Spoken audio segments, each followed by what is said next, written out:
खेल के मैदान से खबर है। वर्ल्ड कप क्रिकेट में जनूबी अफ्रीका ने पाकिस्तान को इंतहाई सनसनीखेज मुकाबले के बाद 1 विकेट से हरा दिया। बाबर आजम और साउथ शकील की 50s की बदौलत पाकिस्तान ने 270 रन बनाए। जनूबी अफ्रीका ने हदफ 48वें ओवर में 9 विकेटों पर हासिल किया। एडन मार्करम ने 91 रन की शानदार इनिंग्स खेली। फातिह टीम ने आखिरी विकेट पर 11 रन बनाए। 4 विकेटें हासिल करने वाले तबरेज शमसी प्लेयर ऑफ द मैच करार पाए।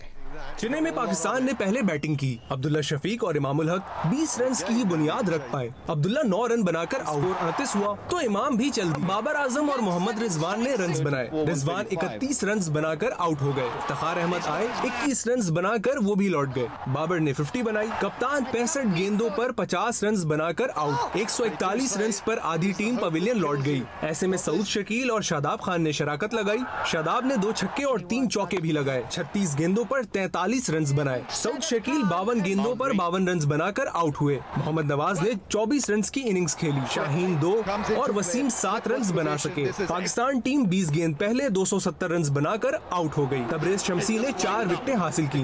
मार्को यानसन ने 3 खिलाड़ियों को आउट किया। स्कोर 34 हुआ तो डिकॉक 24 रन बनाकर आउट हो गए। कप्तान बवुमा 28 रन बनाकर वसीम का शिकार बने। इसके बाद कंकशन कानून के तहत शादाब की जगह मैच में आने वाले उसामा मीर ने वेंडरडसन को चलता किया। इसके बाद एक एंड पर एडन मार्करम डट गए। दूसरी जानिब से वसीम ने क्लासन को 12 रन पर पवेलियन भेजा। डेविड मिलर को शाहीन आफरीदी ने 29 के इंफरादी स्कोर पर आउट किया। जब टीम का स्कोर 250 हुआ तो उसामा ने इंतहाई कीमती विकेट हासिल की। 93 गेंदों पर 91 रन बनाने वाले मार्करम को बाबर के हाथों कैच करवाया। बाद मैच इंतहाई दिलचस्प हो गया। जेराल्ड कोटजे भी 10 रन बनाकर शाहीन शाह आफरीदी का शिकार बने। रऊफ ने लुंगी नगीडी को खूबसूरती से कॉटन बॉल किया।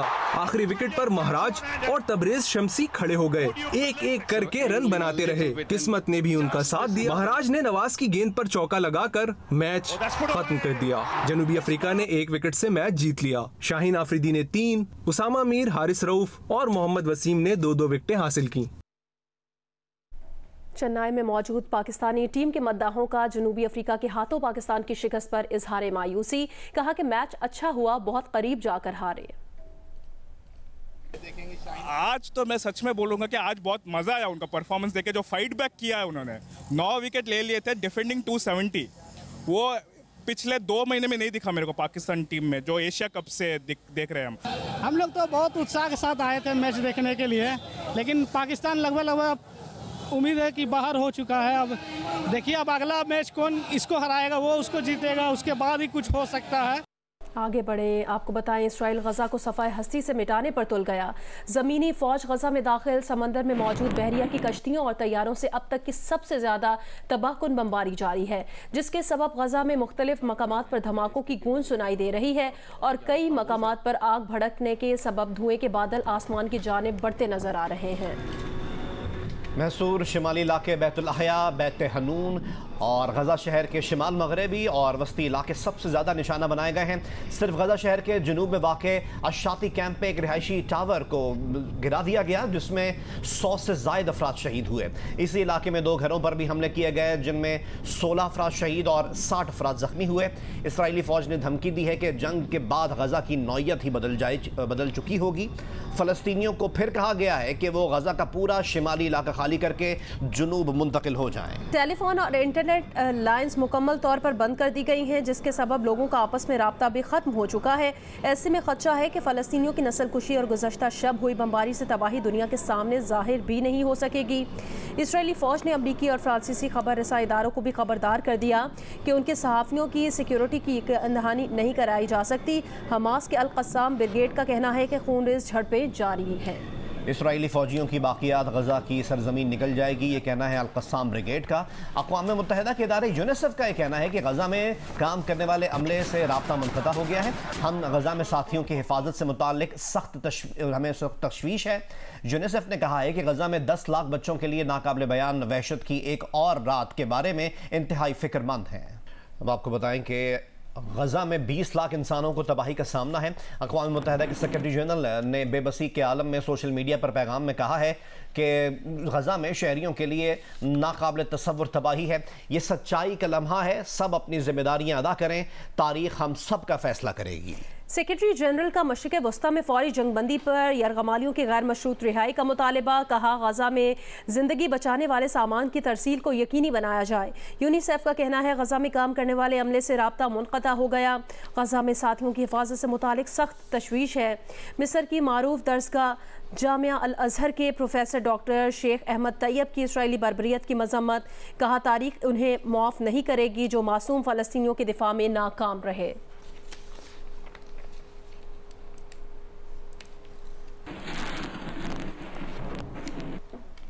अक़वाम मुत्तहिदा की जनरल असम्बली ने गजा में जंगबंदी की करारदाद मंजूर कर ली। अरब ग्रुप की पेश करारदाद की 120 रुकन ममालिक ने हिमायत की। 195 रुकनी अक़वाम मुत्तहिदा की जनरल असम्बली में 14 अराकीन ने मुखालफत की जबकि 45 गैर हाजिर रहे। पाकिस्तान के मुस्तकिल मंदूब मुनीर अकरम ने UN जनरल असम्बली इजलास से खिताब करते हुए फ़लस्तीन में इसराइली जहरियत की मजम्मत की और कहा था कि इसराइली फ़ौज गजा के आम शहरियों पर हमले कर रही है। इसराइल गजा पर हमले फिलफौर बंद कर दे। इंसानी बुनियादों पर जंगबंदी से मुतालिक अक़वाम मुत्तहिदा की इस करारदाद पर फरीक अमल के पाबंद नहीं है। 7 अक्टूबर से जारी इसराइल फ़लस्तीन जंग के बाद अक़वाम मुत्तहिदा का मामले पर पहला रद्द अमल इसराइल ने बमों से उड़ा दिया।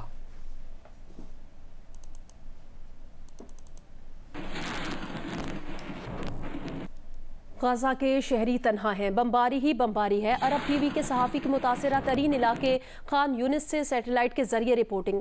बताया लोग एक दूसरे से रब्ता करने से कासिर हैं। इसराइली फ़ौज ने अमरीकी और फ्रांसीसी खबर रसाई इदारे को भी खबरदार कर दिया कि उनके सहाफ़ियों की सिक्योरिटी की यकीन दहानी नहीं कराई जा सकती। Scottish first minister Hamza Yusuf ने कहा है कि इनका गजा में अपनी फैमिली से रब्ता नहीं हो पा रहा। वो पिछले 3 हफ्तों से इस जंगज़दा इलाके में फंसे हुए हैं और जिस कदर आज बमबारी की जा रही है इस पर सिर्फ दुआ ही की जा सकती है कि वो हयात हों। मीडिया से बात करते हुए हमजा यूसुफ ने कहा कि इससे पहले कि दुनिया कहे बस बहुत हो गया, आखिर कितने बेगुनाह बच्चे और कुर्बान होंगे। सिक्योरिटी फोर्सेस का खैबर के इलाके तीरा में इंटेलिजेंस बेस्ड ऑपरेशन फायरिंग के तबादले में एक दहशतगर्द हलाक, 2 जख्मी दहशतगर्द गिरफ्तार कर लिए गए। ISPR के मुताबिक दहशतगर्दों के कब्जे से असलहा और गोला बारूद बरामद कर लिया। दहशतगर्द सिक्योरिटी फोर्सेस के खिलाफ कार्रवाइयों में मुलव्वस थे। जनूबी वज़ीरिस्तान के इलाके सरोगई में IED धमाका हुआ जिसके नतीजे में पाक फौज के 2 बहादुर सिपाही बनारस खान और अब्दुल करीम शहीद हो गए। दहशतगर्दों के खात्मे के लिए क्लियरेंस ऑपरेशन जारी है।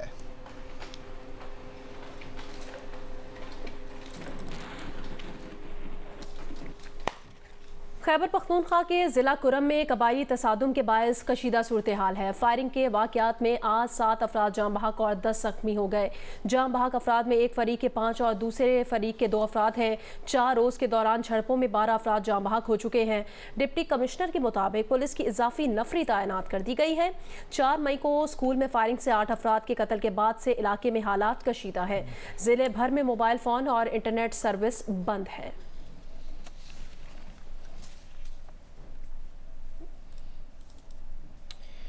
लाहौर में चूंग के गांव खानपुर में अराजी के तनाज़े पर मुखालफिन ने डेरे में घुसकर 3 सगे भाइयों समेत 5 अफराद को फायरिंग करके कत्ल कर दिया। हमें रिपोर्ट करेंगे नुमाइंदा जियो न्यूज़ मियां आबिद।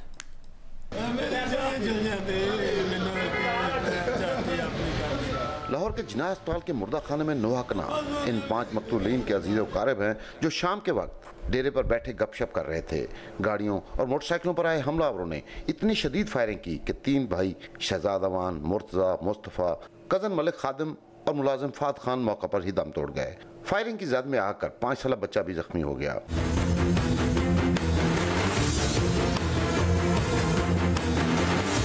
SSP इन्वेस्टिगेशन अनूश मसूद चौधरी ने जाए वकुआ का दौरा किया। उनके मुताबिक ज़रई अराजी के तनाज़े पर झगड़ा शुरू हुआ जो बाद खानदानी दुश्मनी में बदल गया। मुलजमान और मकतूलीन आपस में रिश्तेदार हैं। CCTV से मुलजमान का सुराग लगा लिया है और मुलजमान की गिरफ्तारी के लिए 4 टीमें तश्कील दे दी हैं। पुलिस ने शवाहिद इकट्ठे करके 5 मकतूलीन की लाशें पोस्टमार्टम के लिए मुर्दा खाने मुंतकिल कर दी। वज़ीर आला मोहसिन नकवी और IG डॉक्टर उस्मान अनवर ने वाक़े का नोटिस लेते हुए मुलजमान की जल्द गिरफ्तारी का हुक्म दे दिया है।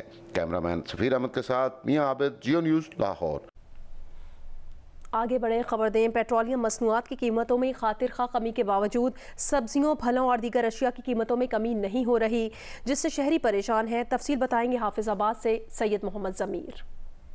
जी, पेट्रोलियम मसनूआत की कीमतों में खातर खा कमी के बावजूद हाफिजाबाद में सब्जियों, सब्ज़ मसाला जात और फलों की कीमतों में कमी आने की बजाय इनमें रोज़ बरोज़ मज़ीद इजाफा हो रहा है, जिसकी वजह से शहरी सेहत परेशान दिखाई दे रहे हैं। अदरक 1100 रुपये किलो में, मटर 500 रुपये किलो में, आलू 110 रुपये किलो में फ़रोख्त हो रहे हैं, जबकि कीमतों में होशरबा इजाफा के बायस तमाम फल भी एक गरीब आदमी की पहुंच से बाहर हो चुके हैं। दूसरी जानब दुकानदारों का कहना है कि उन्हें सब्जियां और फल मंडी से ही महंगे मिल रहे हैं, जिसकी वजह से वो इन्हें बाज़ार लाकर महंगे दामों फ़रोख्त करने पर मजबूर हैं। लाहौर हाईकोर्ट की जानिब से हेलमेट का इस्तेमाल न करने वाले मोटरसाइकिल सवारों को 2000 रुपये जुर्माने की सजा। फैसलाबाद में नाफिजुल अमल होने के बावजूद शहरी हेलमेट की पाबंदी करते दिखाई नहीं दे रहे। इरफानुल्लाह हमें रिपोर्ट करेंगे। अदालती हुक्म पर हेलमेट का इस्तेमाल ना करने वालों को 2000 रुपये जुर्माने की सजा पर फैसलाबाद में अमल दरामद शुरू कर दिया गया है।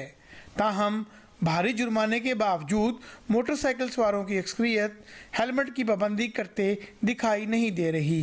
2000 का चलान कर दिया है हेलमेट ना पहनने की वजह से। अगर हेलमेट के ना पैसे हों तो हेलमेट कहाँ से लें?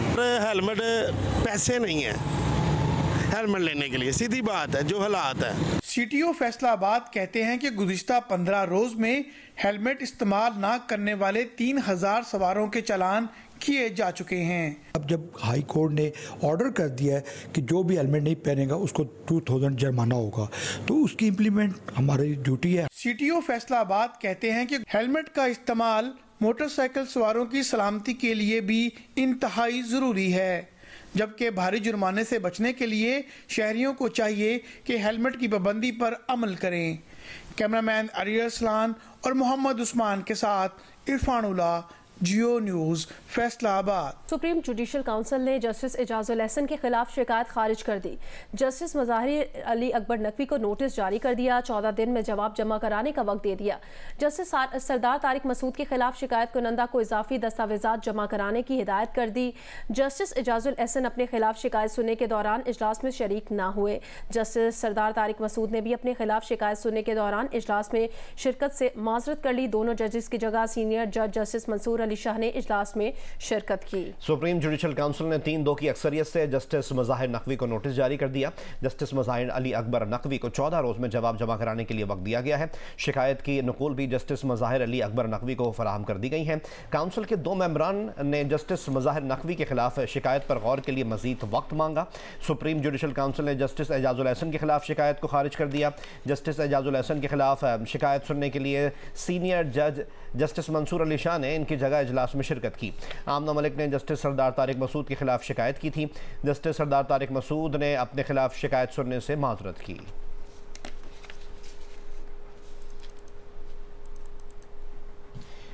इस्लामाबाद हाई कोर्ट ने साइफर केस में चेयरमैन PTI की जमानत और इखराज मुकदमा की दरख्वास्तें मुस्तरद कर दी। अदालत ने करार दिया कि बादियो नज़र में चेयरमैन PTI के खिलाफ ऑफिशियल सीक्रेट एक्ट की सेक्शन 5 का इतलाक होता है। चेयरमैन PTI के बतौर वजीर आजम इस अमल को इस्तिस्ना हासिल नहीं। चेयरमैन PTI बतौर वजीर आजम साइफर को डी क्लासीफाई करने के भी मजाज नहीं थे। Chief justice Islamabad high court justice Aamir Farooq के तहरीर करदा फैसले में अदालत ने करार दिया कि अदालत में पेश दस्तावेजात के मुताबिक दफ्तर खारजा की पॉलिसी वाज़ेह है। पॉलिसी के मुताबिक साइफर क्लासिफाइड डॉक्यूमेंट है जिसे गैर मजाज अफराद से शेयर नहीं किया जा सकता। पिटिशनर का साइफर से मुताल्लिक सियासी इज्तिमा से खिताब बतौर वजीर आजम अदा की जाने वाली जिम्मेदारियों में नहीं आता।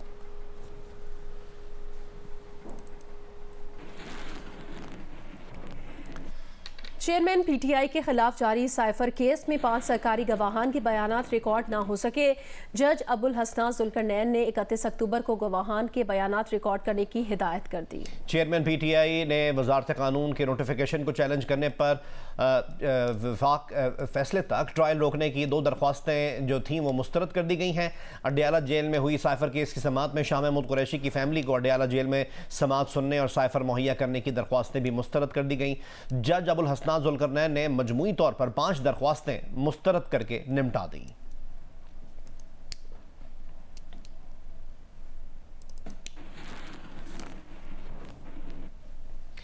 FIA लाहौर ने मारूफ कारोबारी शख्सियत साबिर मिट्ठू के खिलाफ मनी लॉन्ड्रिंग की इंक्वायरी बंद कर दी। FIA के एडिशनल डायरेक्टर लॉ ने इंक्वायरी बंद करने का मरासला जारी कर दिया। FIA के anti money laundering circle Lahore मारूफ कारोबारी शख्सियत साबिर हमीद अल मारूफ साबिर मिट्ठू के खिलाफ जारी इंक्वायरी बंद कर चुकी है। FIA के एडिशनल डायरेक्टर लॉ ने इंक्वायरी बंद करने का मरासला भी जारी कर दिया है। इससे कबल FIA anti money laundering circle Lahore ने साबिर मिट्ठू को नोटिस जारी करते हुए 23 अक्टूबर को तलब किया था, लेकिन वो FIA ऑफिस में पेश नहीं हुए थे।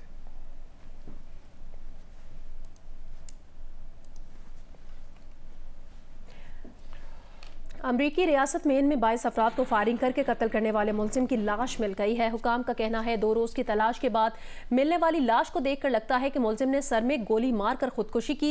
साबिक अमरीकी फौजी रॉबर्ट कार्ड की लाश इस रिसाइकलिंग प्लांट के करीब जंगल से मिली है, जिस प्लांट से उसे नौकरी से निकाला गया था। खुदकुशी का नोट भी बरामद करने का दावा किया गया है। कार्ड ने हाल ही में अपनी शरीक हयात से भी अलहदगी इख्तियार कर ली थी। मौसम गर्मा में उसने दावा किया था कि इससे आवाज़ें सुनाई देती हैं और अपने ही फौजी अड्डे पर गोलियां बरसाने की धमकी भी दी थी।